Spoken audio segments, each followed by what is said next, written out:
I want people to feel like they wish they could come through the screen and smell the food. But I also think that there is something to really simplifying what you're showing on camera. I think that I make fancy, approachable food. And I like for the content to feel elevated yet approachable. I want it to be a scroll stopper.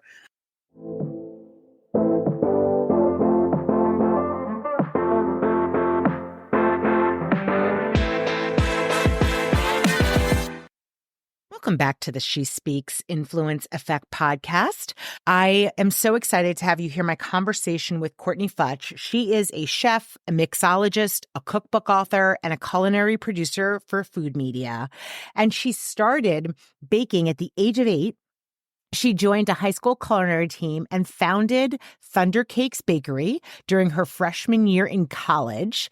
She's a career chef, but she thinks about her content as something that somebody can do as a home cook. And I love that. It's very accessible, her content. I warn you, you're going to want to make everything.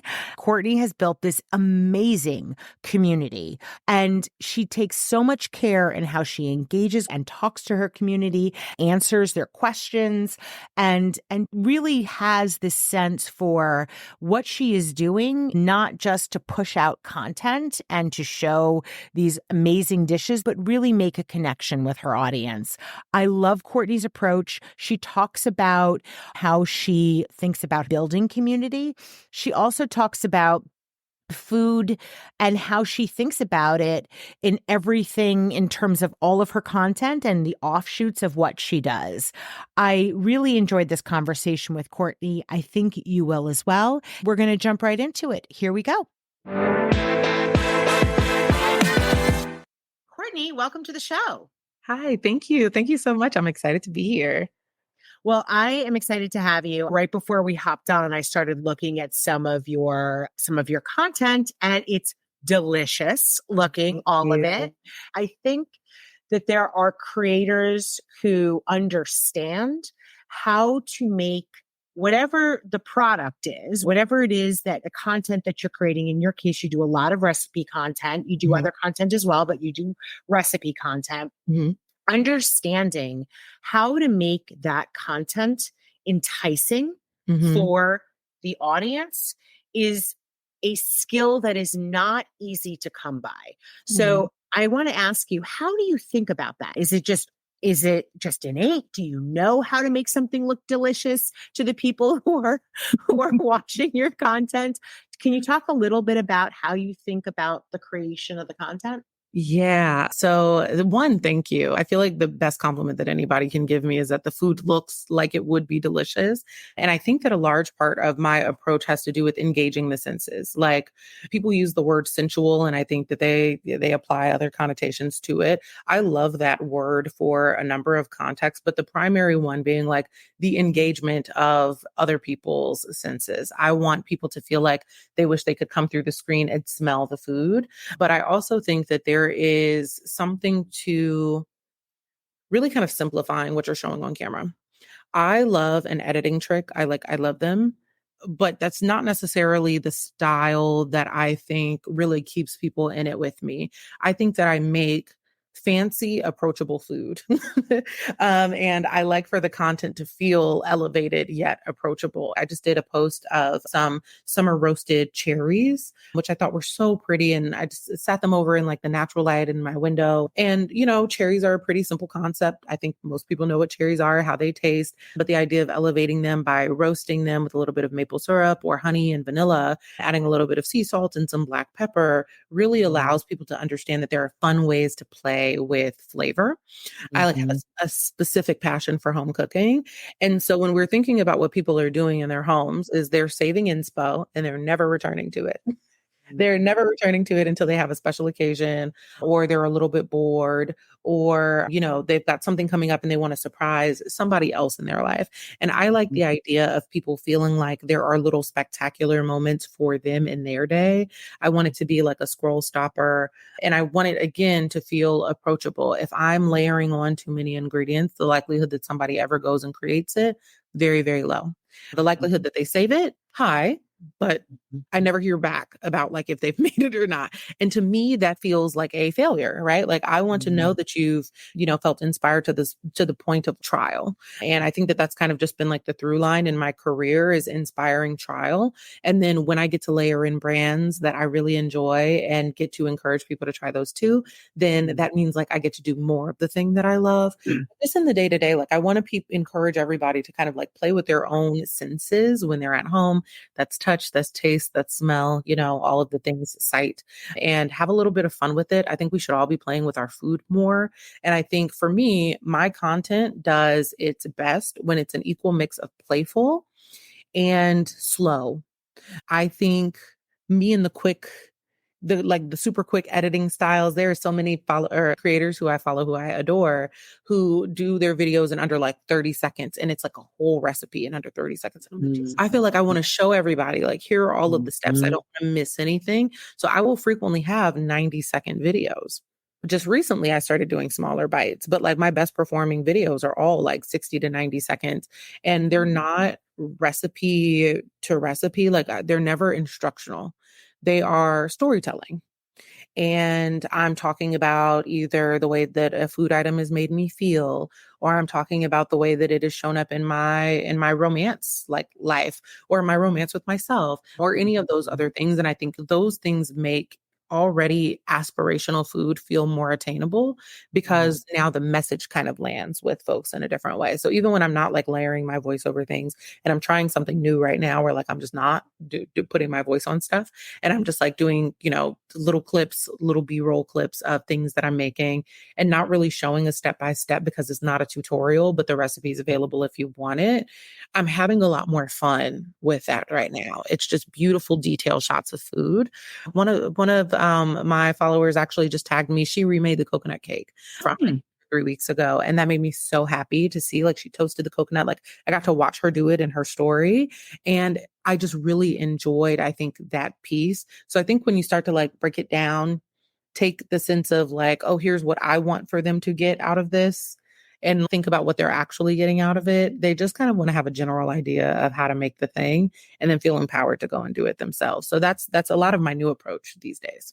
I think one of the things that your content does really well, and I want to ask you how intentional this is, or again, just kind of innate, it's clear that you are cultivating a community of people who definitely come to you because they're interested in seeing this, this career chef doing home cooking because it makes it so much more like relatable as somebody who is not great in the kitchen, but I see you like, it's obvious to me that when I look at your content that you know how to cook things that I wouldn't have any clue how to do, but you make me feel like I could try to recreate it by myself.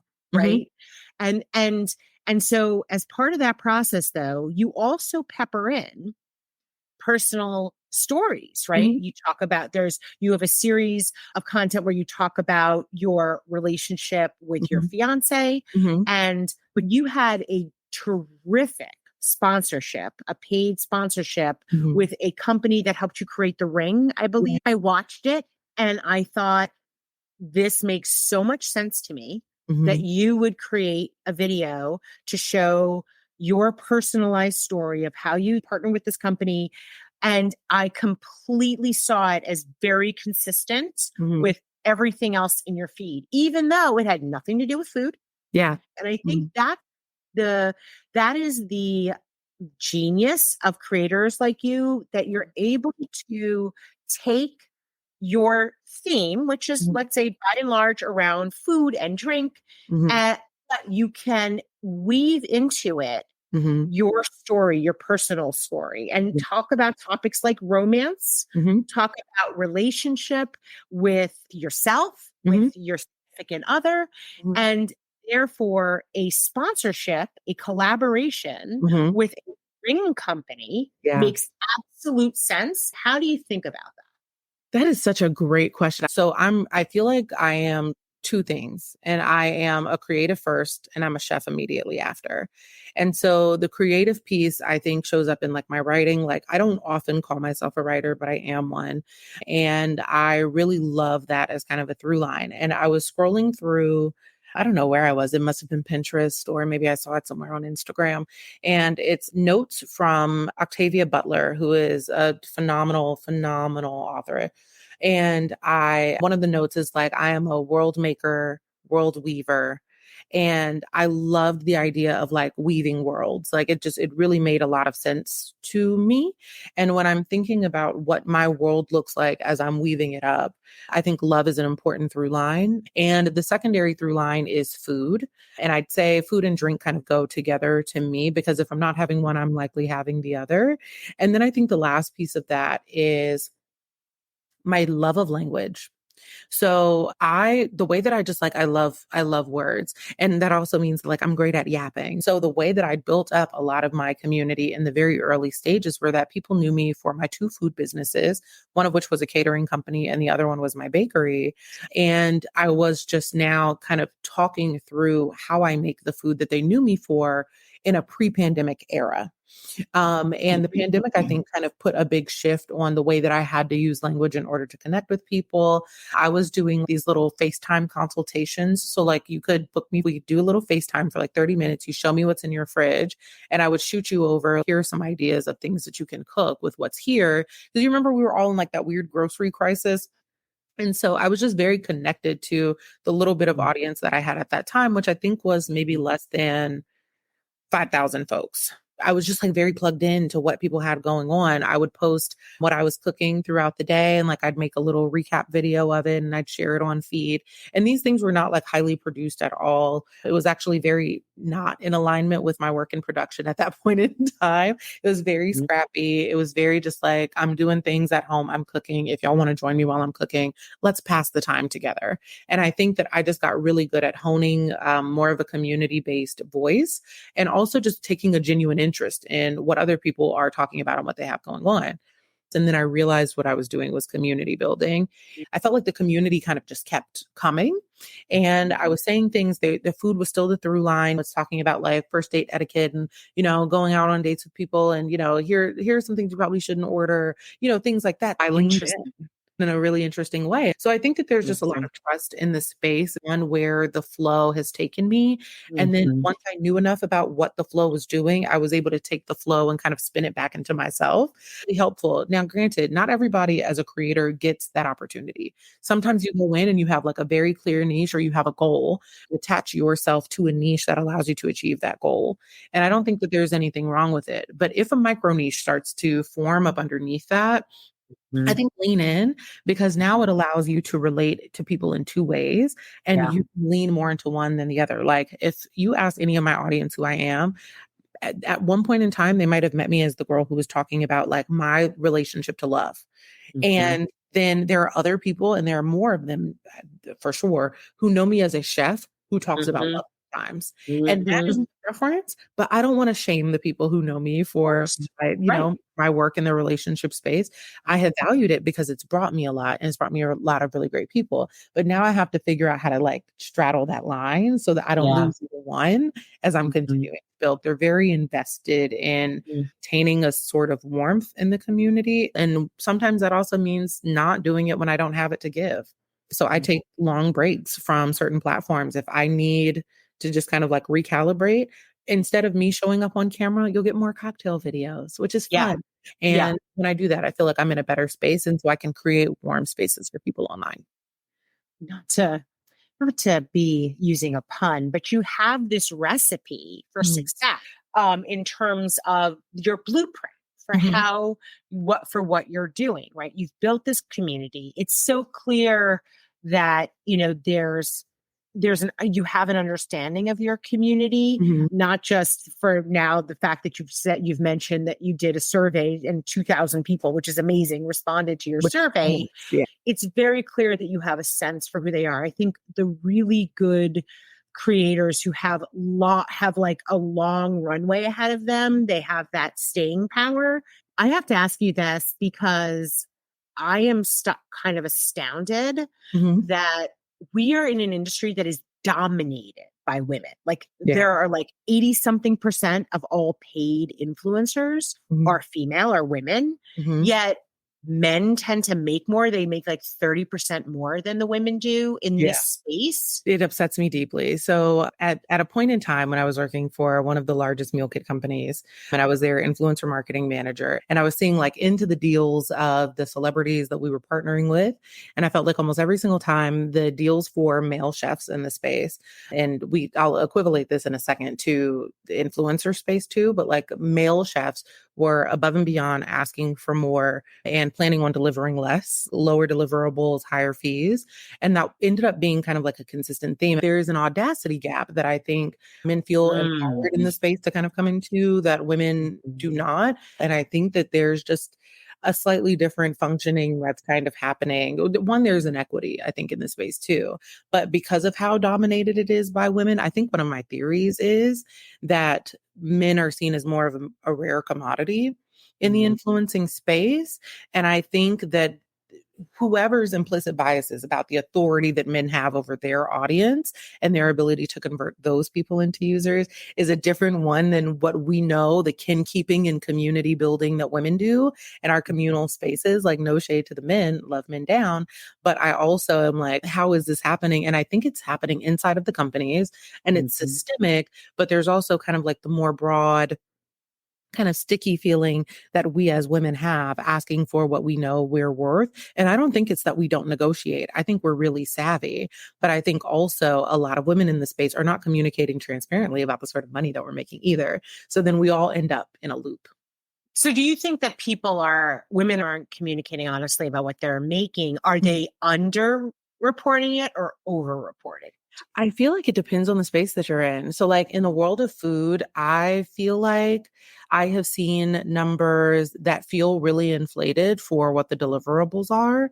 But when you think about the cooking that you have to do, when you think about the filming that you're doing, the editing that you're doing, the recipes that you're inevitably writing, the food space is different in that way because the other piece, the quiet piece of the content is, this recipe writing and developing, food styling and whatnot.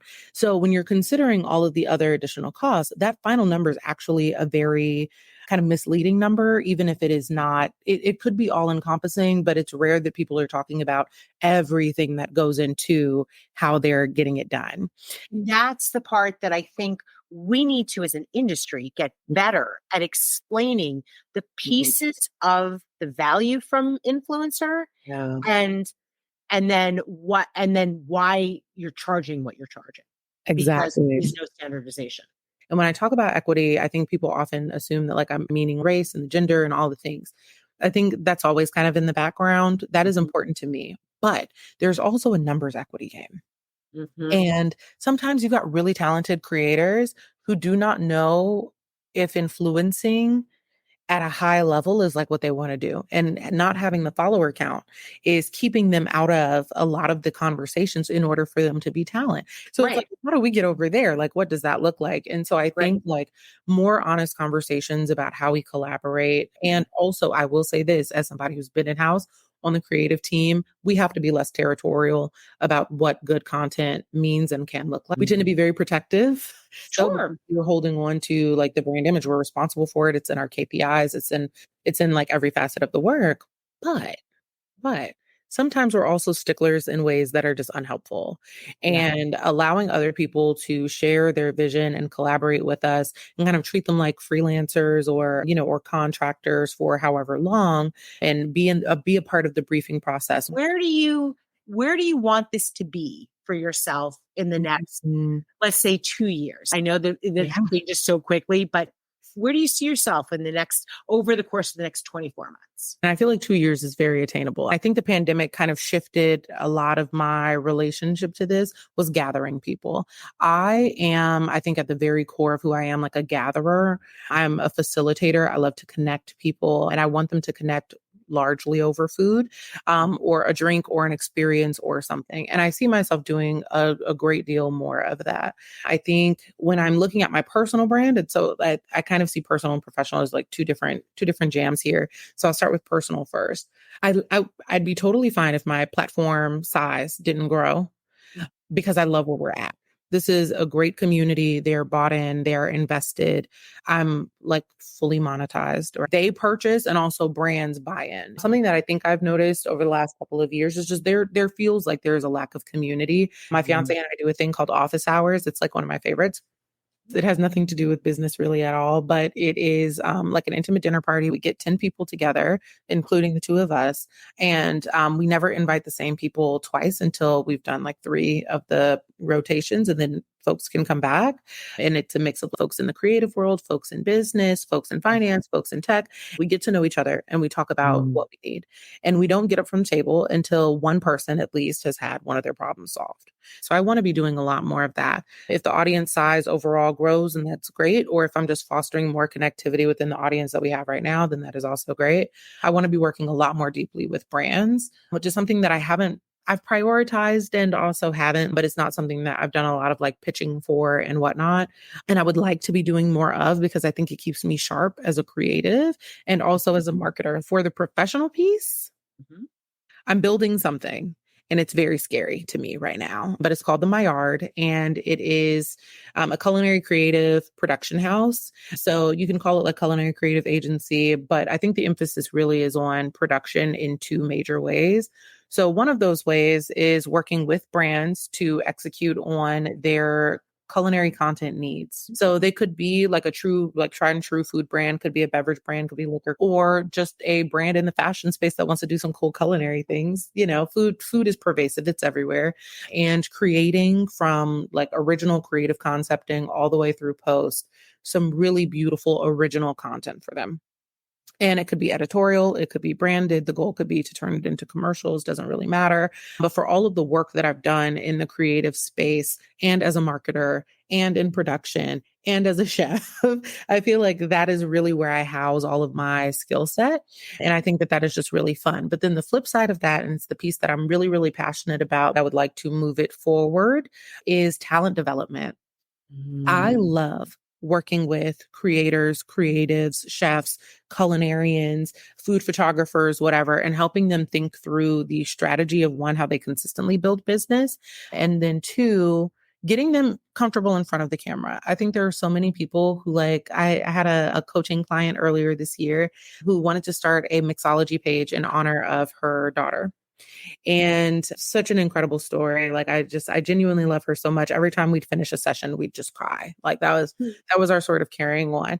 But the confidence gap that we were able to fill during that time so that she felt like she could approach this content and not feel like an imposter was huge. And so being in it with her for this is how you develop the content. This is how you think through a great concepting idea. This is the best way to gather things for your mood board. And here's how you inspire yourself in a productive way so that you don't feel envy. And here is how you start to feel comfortable in front of the camera. And I brought her down to Atlanta and we did it here at my home. And we did like coaching sessions. And I spent the full day with her and we created like 5 or 6 videos together.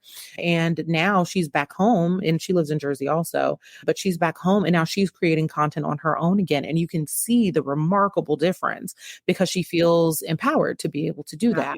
But I think that where I see the talent piece going is that I am building up a roster of phenomenal talent and also having them work with brands as well. So what I was saying, the thing earlier about like how we get brands into more collaborative relationships with influencers and talent, that's part of it. So now you can hire this talent and have them evangelize your brand, but inside of your content flow. And I can film it or y'all can film it. It really doesn't matter to me, but we're able to pay them at a rate that is transparent.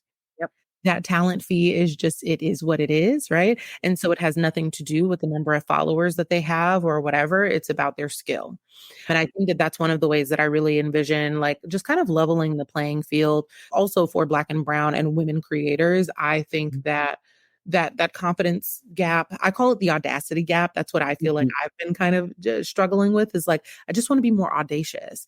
And if I can encourage more people to feel like they have audacity, but also transparency and a clear roadmap of the sort of money that they could be making, I think it helps fill the gap much more quickly and maybe more effectively, and inspires a whole new creation of or generation of creators who feel empowered to just like go and get it. So that's what I see for myself like in the next 2 years. Like Maillard, I launched it in a month and a half publicly. It's been insane to like already have my first 2 clients while I've been quietly building this thing. More of that coming, and working with more brands and working with more talent and just creating really fun experiences for people, whether it is like digitally or in real life. Oh, wow. I love that. Well, Courtney, I am so grateful that you've spent this time with us today. If people want to follow you and learn more about what you're doing and hopefully hear more about the launch of your culinary creative agency, what is the best way for them to do that? Yes. So the best place right now to keep in touch with everything that I'm doing is by following me on Instagram, which is at Courtney Futch. And that's Courtney with 2 E's. And you could also stay abreast of all things that are coming with the Maillard and sign up for the newsletter through CourtneeFutch.com. So the Maillard website is being built currently and will drop in the month of August. So I'm not sure when this episode will be out, but it might very well be out by then. And if it is, then you can go to MaillardCreative.com. Well, thank you so much. I am so grateful for this time that you spent with us, and I cannot wait to see where all of this goes for you. Thank you so much, Aliza. I appreciate it. Thank you for listening. If you're an influencer or a brand that wants to work with us, please feel free to email us at info@shespeaks.com. Until next time.